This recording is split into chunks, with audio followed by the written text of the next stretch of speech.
ಕೇಂದ್ರ ಸರ್ಕಾರದ ಬೆಲೆ ಏರಿಕೆ, ಡೀಸೆಲ್ ಮತ್ತು ಅಡುಗೆ ಅನಿಲದ ಬೆಲೆ ಏರಿಸಿದ ಬಗ್ಗೆ ಪ್ರತಿಭಟನೆಯನ್ನು ದಕ್ಷಿಣ ಕನ್ನಡ ಜಿಲ್ಲಾ ಕಾಂಗ್ರೆಸ್ ವತಿಯಿಂದ ಹಮ್ಮಿಕೊಂಡಿದ್ದೇವೆ. ದಿನಾಂಕ 26ನೇ ತಾರೀಕು ಶನಿವಾರ ಬೆಳಿಗ್ಗೆ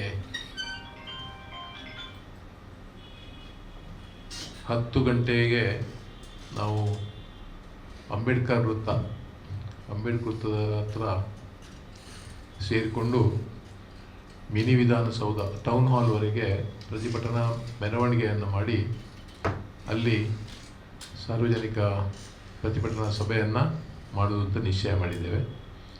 26ನೇ ತಾರೀಕು ಶನಿವಾರ ಬೆಳಿಗ್ಗೆ ನಮ್ಮ ಜಿಲ್ಲೆಯ ಎಲ್ಲ ಪದಾಧಿಕಾರಿಗಳು ಮತ್ತು ಸರ್ಕಾರದಿಂದ ನಾಮನಿರ್ದೇಶಿತ ಸದಸ್ಯರು, ಗ್ರಾಮ ಪಂಚಾಯತ್ ಸದಸ್ಯರು, ಜಿಲ್ಲಾ ಕಾಂಗ್ರೆಸ್ ಮತ್ತು ಬ್ಲಾಕ್ ಕಾಂಗ್ರೆಸ್ನ ಪದಾಧಿಕಾರಿಗಳು ಕೂಡ ಸೇರಬೇಕು ಅನ್ನುವಂಥ ಕರೆಯನ್ನು ಕೊಟ್ಟಿದ್ದೇವೆ.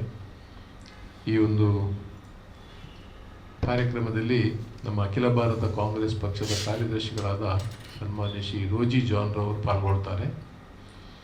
ದಕ್ಷಿಣ ಕನ್ನಡ ಜಿಲ್ಲಾ ಉಸ್ತುವಾರಿ ಸಚಿವರು, ಆರೋಗ್ಯ ಸಚಿವರಾದ ಸನ್ಮಾನ್ಯ ಶ್ರೀ ದಿನೇಶ್ ಗುಂಡೂರಾವ್ರವರು ಪಾಲ್ಗೊಳ್ತಾರೆ.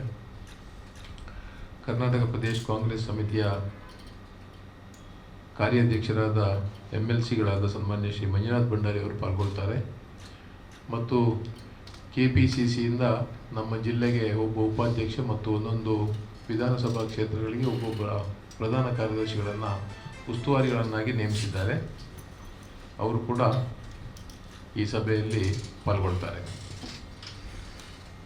ಕೇಂದ್ರ ಸರ್ಕಾರ ಜನವಿರೋಧಿ ಕಾರ್ಯಕ್ರಮಗಳಿಂದಲೇ ಗೊಂದಲದ ವಾತಾವರಣ ಸೃಷ್ಟಿ ಮಾಡಿ ಜನರಿಗೆ ಆಮಿಷಗಳನ್ನು ತೋರಿಸಿ ಇವತ್ತು ಅಧಿಕಾರದಲ್ಲಿ ಮುಂದುವರೆದಿದ್ದಾರೆ.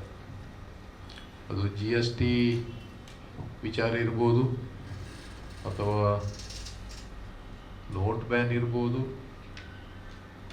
ಪೆಟ್ರೋಲ್, ಡೀಸೆಲ್, ಗ್ಯಾಸ್ ಬೆಲೆ ಏರಿಕೆ ಇರ್ಬೋದು. ದಾಖಲೆ ಪ್ರಮಾಣದಲ್ಲಿ ಒಂದು ಸಂದರ್ಭ UPA ಸರ್ಕಾರ ಇರಬೇಕಾದ್ರೆ ಬ್ಯಾರೆಲ್ಗೆ $140 ಇದ್ದರೂ ನಾವು 68-69 ರೂಪಾಯಿಗೆ ಪೆಟ್ರೋಲನ್ನು ಕೊಟ್ಟಿದ್ದೇವೆ. ಇವತ್ತು ಕನಿಷ್ಠ $66 ಇದೆ ಬ್ಯಾರಲ್ಲಿಗೆ. ಪೆಟ್ರೋಲ್ ಬೆಲೆ 100 ದಾಟಿದೆ. ಡೀಸೆಲ್ ಬೆಲೆ ಕೂಡ ಸುಮಾರು 90 ಆಸ್ಪಾಸ್ನಲ್ಲಿದೆ. ಗ್ಯಾಸ್ ಬೆಲೆಯನ್ನು ಇತ್ತೀಚೆಗೆ ಮೊನ್ನೆ ತಾನೇ ನಾವು ಒಂದು ಜಾಗತಿಕ ಮಟ್ಟದಲ್ಲಿ ಬೆಲೆ ಕುಸಿತ ಇರುವಾಗ ಕಚ್ಚಾ ತೈಲದ್ದು ಕಮ್ಮಿ ಮಾಡಬೇಕಿತ್ತು, ಏಕಾಏಕಿ 50 ರೂಪಾಯಿಯನ್ನು ಜಾಸ್ತಿ ಮಾಡಿದ್ದಾರೆ. 50 ರೂಪಾಯಿ ಗ್ಯಾಸ್ನ ಬೆಲೆ ಮೊನ್ನೆ ಕೂಡ ಜಾಸ್ತಿ ಆಗಿದೆ. ಇದರಿಂದ ಬಡ ಜನರಿಗೆ ಬಹಳಷ್ಟು ಹೊರೆ ಆಗ್ತಾ ಇದೆ.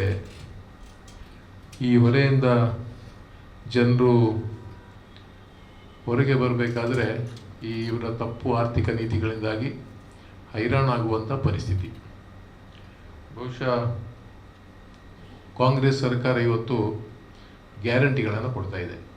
5 ಗ್ಯಾರಂಟಿಗಳು ನಾವು ಚುನಾವಣೆಯ ಸಂದರ್ಭ ಹೇಳಿದ್ದೇವೆ, ಅದನ್ನು ಅನುಷ್ಠಾನ ಮಾಡಿದ್ದೇವೆ. ಈ ಗ್ಯಾರಂಟಿಗಳಲ್ಲಿ ನಾವು ಏನು ಅವರಿಗೆ ಸಹಾಯ ಮಾಡ್ತೇವೋ ಆ ಸಹಾಯದ ಹಣವನ್ನು ಕೇಂದ್ರ ಸರ್ಕಾರ ಕಿತ್ಕೊಳ್ತಾ ಇದೆ. ನಾವು ಮಹಿಳೆಯರಿಗೆ, ಮನೆ ಯಜಮಾನಿಗೆ 2,000 ರೂಪಾಯಿ ಕೊಟ್ಟರೆ ಇವತ್ತು ಅದನ್ನು ಬೆಲೆ ಏರಿಕೆಗೆ ಅದು ಹೋಗುವಂಥ ಪರಿಸ್ಥಿತಿ.